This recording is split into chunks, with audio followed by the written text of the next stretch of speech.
नमस्कार दोस्तों, आपका स्वागत है धार्मिक शांति मार्ग चैनल पर। साल 2023 में सावन का महीना कब है? इसमें कितने सोमवार पड़ेंगे? सावन की समाप्ति कब होगी और रक्षाबंधन कब है? सावन में व्रत का पालन कैसे करें? व्रत में कौन सी चीजें नहीं खानी चाहिए? जान ले सब कुछ आज के इस वीडियो में। दोस्तों, सावन का महीना शिव भक्तों के लिए प्यार की सौगात लेकर आता है। यही वह महीना है जिसे हम प्यार का महीना कहते हैं। शिव भक्त बहुत बड़े जोर शोर से सावन के महीने का बड़ी ही बेसब्री से इंतजार करते हैं।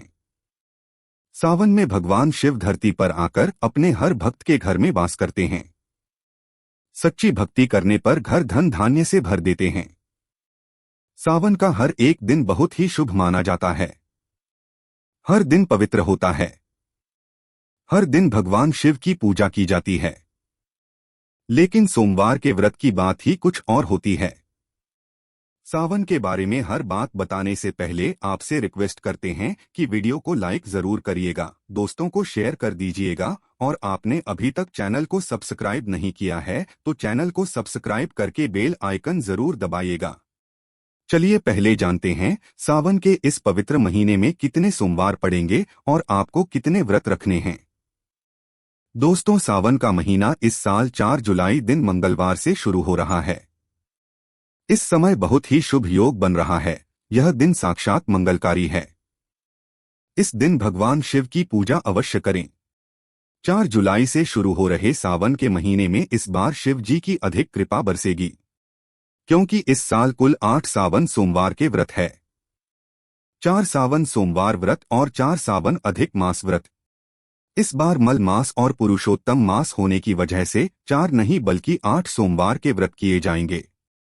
पहले सोमवार का व्रत 10 जुलाई को, दूसरे सोमवार का व्रत 17 जुलाई को, तीसरे सोमवार का व्रत 24 जुलाई को, चौथे सोमवार का व्रत 31 जुलाई को, पांचवें सोमवार का व्रत 7 अगस्त को, छठे सोमवार का व्रत 14 अगस्त को, सातवें सोमवार का व्रत 21 अगस्त को और 8वें सोमवार का व्रत 28 अगस्त को रखा जाएगा। ऐसे में इस बार सावन पूरे 2 महीने तक रहने वाला है, यानी पूरे 58 दिन, न कम न ज्यादा। भगवान भोलेनाथ आपके घर में स्थायी रूप से वास करने वाले हैं, तो ऐसे में दिल खोलकर भगवान शिव की उपासना और भक्ति में लग जाएं। दोस्तों, यह शुभ संयोग 19 सालों के बाद बना है। सावन का पहला सोमवार 10 जुलाई को पड़ेगा। इस दिन आप व्रत अवश्य रखें। भगवान भोलेनाथ आपकी सभी मनोकामनाएं अवश्य पूर्ण करेंगे।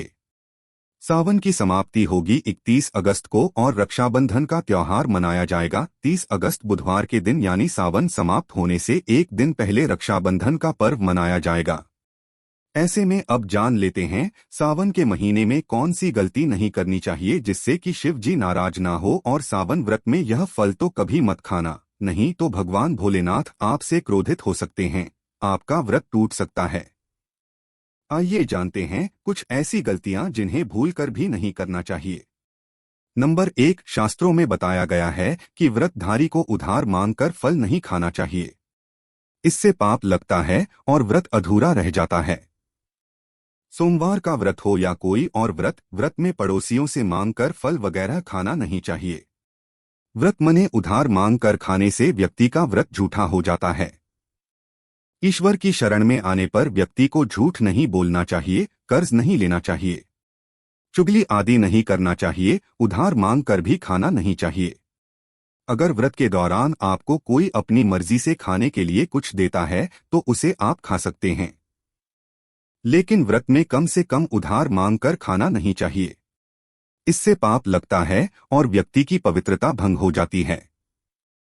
नंबर 2, सोमवार का व्रत हो या सावन का व्रत, आपको नाशपाती नहीं खाना चाहिए।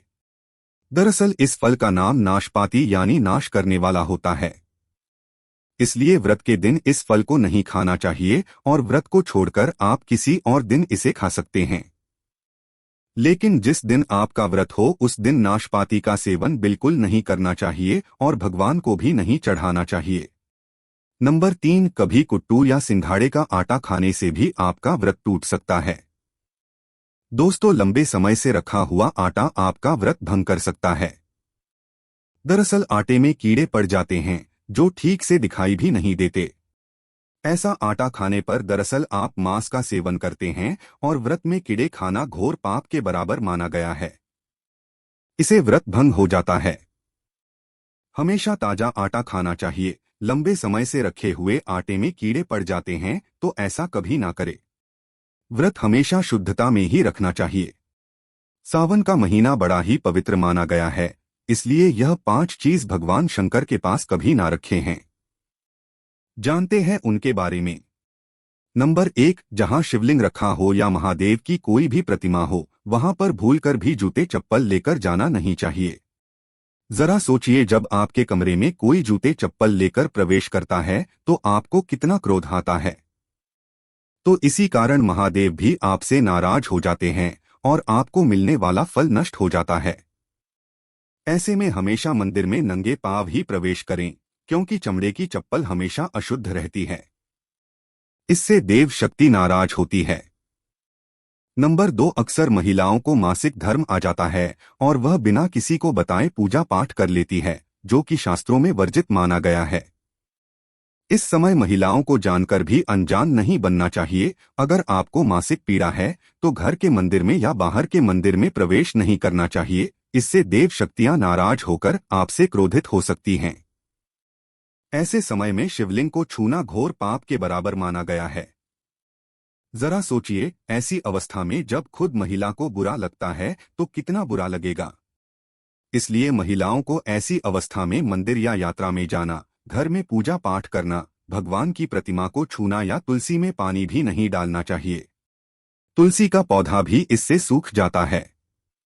जब देवी शक्तियां नाराज होती है तो लाजमी है कि घर में कंगाली और गरीबी आने लगती है। लड़ाई झगड़े होने लगते हैं। तो ऐसा कभी मत करना। नंबर 3, शास्त्रों में बताया गया है कि जहां होता है शिवलिंग, वहां पर सभी देवी शक्तियां सक्रिय रहती हैं। जिसके घर में शिवलिंग होता है वह व्यक्ति महादेव की कृपा पाता है। वास्तुशास्त्र के अनुसार शिवलिंग से हमेशा ऊर्जा का संचार होता रहता है। इसलिए शिवलिंग पर जलधारा हमेशा होनी चाहिए, जो ऊर्जा को शांत रखती है। कुछ लोग घर पर शिवलिंग तो रख लेते हैं, लेकिन वह कभी हफ्ते में एक बार जल चढ़ाते हैं, जो बिल्कुल भी अच्छा नहीं माना जाता है। अगर आप जल नहीं चढ़ा सकते तो आप अपने घर में शिवलिंग स्थापित न करें। पुराण में बताया गया है, इससे विनाश होता है। नंबर 4, शास्त्रों में बताया गया है कि तुलसी और महादेव का पैर माना गया है। इसी कारण तुलसी में शिवलिंग और गणेश की प्रतिमा को नहीं रखा जाता। कई लोग जाने अनजाने में शिवलिंग को तुलसी में रख देते हैं और घर में परेशानी आना शुरू हो जाती है। इससे महाशक्तियां क्रोधित हो जाती है। तो शिवलिंग पर तुलसी पत्र भी नहीं चढ़ाना चाहिए। तुलसी में और शिवलिंग में कुछ दूरी होनी चाहिए। नंबर 5, घर का मंदिर हो या बाहर का मंदिर, किसी भी मंदिर में ऐसे व्यक्ति को प्रवेश नहीं करना चाहिए जिसने स्त्री प्रसंग अर्थात संभोग किया या उसने मांस खाया हो। अगर आप शारीरिक रूप से गंदे हैं तो मंदिर के आसपास भी नहीं जाना चाहिए। घर के मंदिर पर कोई कपड़ा डाल देना चाहिए।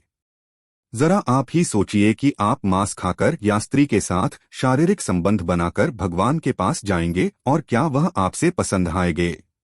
बिल्कुल भी नहीं। वह आपसे क्रोधित हो सकते हैं, आपसे नाराज हो जाएंगे। शास्त्रों में इसे घोर पाप माना गया है। इससे व्यक्ति नरक में जाता है। ऐसा दुष्ट स्वभाव मनुष्य के बर्बादी का कारण माना गया है, तो ऐसा बिल्कुल न करें। ईश्वर के सामने हमेशा नहा धोकर मन पवित्र लेकर ही जाना चाहिए। इससे सभी शक्तियां आपसे प्रसन्न रहती हैं। दोस्तों, सावन के महीने में महादेव को ऐसे बेलपत्र कभी मत चढ़ाना, इसे बहुत ही अशुभ माना जाता है। दोस्तों, पौराणिक मान्यताओं के अनुसार बेलपत्र चढ़ाने से शिव जी का मस्तक शीतल रहता है। बेलपत्र से भगवान की शिव की पूजा करने से दरिद्रता दूर होती है।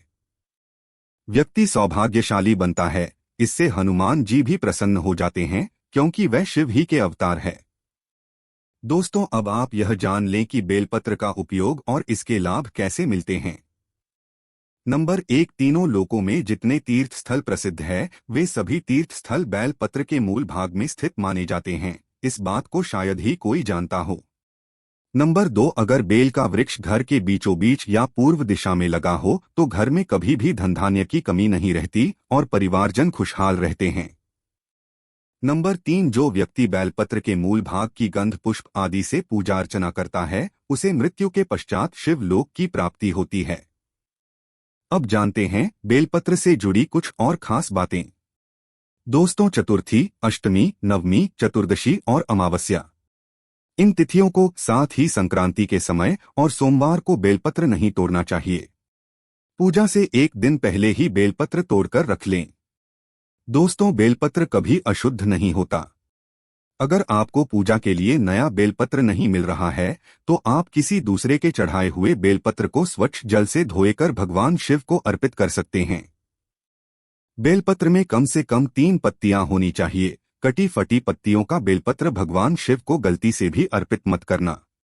कटी फटी पत्तियां अर्पित करना भगवान शिव का अपमान माना जाता है और बेलपत्र का भी। इसलिए बेल की पत्तियां एकदम साफ होनी चाहिए। दोस्तों, सावन के इस पवित्र महीने में जिस व्यक्ति को 5 संकेत मिल जाएं तो इससे यह पता चलता है कि भगवान शिव आपकी भक्ति से प्रसन्न है और आपको धनी होने से कोई भी नहीं रोक सकता। नंबर 1, बैल का दरवाजे पर आना। दोस्तों, नंदी भगवान भोलेनाथ के वाहन है। नंदी को भगवान शिव का द्वारपाल भी कहा गया है। नंदी महाराज को बुद्धि और ज्ञान का प्रतीक माना गया है। शिव के मंदिर के बाहर हमेशा नंदी महाराज विराजित रहते हैं। लेकिन अगर सावन के इस पवित्र महीने में अचानक से नंदी महाराज आपके दरवाजे पर आ जाएं और घर की चौखट को सिंग मारने लगे, तब आपको समझ लेना चाहिए कि भगवान शिव आपके घर में आने वाले हैं। उनके आने का एक संकेत है भगवान शिव आपकी भक्ति से बहुत प्रसन्न है और आपके घर में खुशियां आने वाली है। आपको धनी होने से कोई नहीं रोक सकता। लेकिन याद रहे, नंदी महाराज को तिलक लगाकर मीठा भोग जरूर खिलाएंगे। नंबर 2, सावन के पवित्र महीने में अचानक से आपके सपनों में अगर शिवलिंग दिखाई दे जाए अर्थात भगवान शिव दिखाई दे तो इसे आपको समझना चाहिए कि अब आपके जीवन से परेशानियों का अंत जल्दी हो जाएगा। भगवान शिव आपकी सच्ची आराधना भक्ति से बहुत खुश हैं और वह आपके घर में आने वाले हैं। ऐसे में याद रहे, शिव की भक्ति में कोई भी कमी ना आने दे। घर को गंदा ना रखें क्योंकि आपके घर में भगवान शिव पधारने वाले हैं। शास्त्रों के अनुसार माना गया है कि नीलकंठ पक्षी भगवान शिव का प्रतीक है। अगर आपके घर में सावन के महीने में नीलकंठ छत पर आकर बैठ जाए तो उसे भूल कर भी मत भगाना क्योंकि ये भगवान शिव का प्रतीक माना गया है। ऐसे में आपको खुश हो जाना चाहिए। शास्त्रों में बताया गया है कि नीलकंठ अगर मनुष्य के घर पर आकर बैठ जाए तो यह घर में साक्षात महादेव शिव के आने का संकेत है। अब आपके बुरे दिन जाने वाले हैं। कहते हैं भगवान श्री राम ने इस पक्षी के दर्शन करने के बाद ही रावण पर विजय प्राप्त की थी। नंबर 4, सावन के पवित्र महीने में घर में काला सांप निकल आए तो इसे बहुत ही शुभ कारक माना गया है। इसे बिल्कुल भी ना मारे। यह भगवान शिव के आने का संकेत है। जिनकी भक्ति से भगवान शिव प्रसन्न होते हैं उन्हें ही महादेव दर्शन देते हैं। सावन का महीना बहुत ही पवित्र माना गया है जिसमें भगवान शिव धरती पर आते हैं और उसी घर में अपना वास बना लेते हैं जो सच्चा भक्त होता है। सपनों में किसी मंदिर में नाग नागिन का जोड़ा देखना बहुत ही शुभ कारक माना गया है। यह शिव के आने का संकेत है।